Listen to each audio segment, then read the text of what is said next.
Now all new at 5, and the Miami Heat's Pat Riley is talking about his team's early exit from the playoffs this year and where they go from here. It's all about building a team that can win. CBS 4's Mike Cugno was at Riley's end-of-season news conference. I'm not happy. I wasn't happy with the ending. And I also wasn't overwhelmed by our 30-11 finish last year.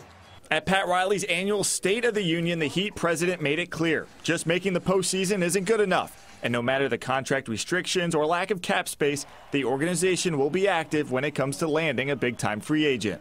Now is the opportunity to have those conversations, is to find a transformative player, maybe. Is probably what our challenge is going to be. That challenge will fall partly on Miami's capologist Andy Ellisberg. And yes, many fans will point to LeBron James. He is a free agent again this summer. But Pat Riley says the two haven't spoken since he left in 2014.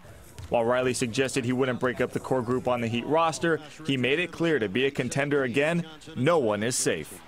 Show me the right name. I could be all in on everything. You know me and Mickey, but it's got to be the right name. Outside of free agency, improving the roster from within is on the agenda. That includes playing mediator between head coach Erik Spoelstra and center Hassan Whiteside, the Heat's highest paid player who didn't live up to his $98 million contract in the postseason. Hassan was less than, without a doubt, in the playoffs. I'm not going to give him any kind of excuse, but the season started with an injury, and all year long there was a dilemma of some kind. As for what's next for the 73-year-old, Riley says there's too much work to be done to plan an exit strategy from the organization. I would love to have one of those golden consultant jobs somewhere. There's a few guys around the league that has those jobs, but I say that in jest because all of those men that do that, I'm sure they provide a great service. But I'm an active participant, and I want to stay that way. As far as Dwayne Wade and his future is concerned, Riley says he doesn't like to talk to players about retirement because then, well, they end up retiring.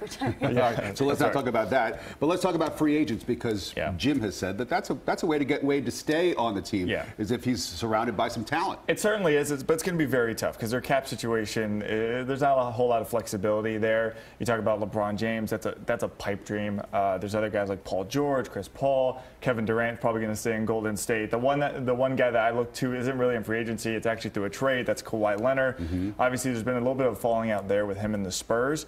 He's under contract. He's got a max deal as well until 2019, 2020. So maybe there's a possible trade there that works out with a guy like Hassan Whiteside if they decide to move him. All right. Thank you very much.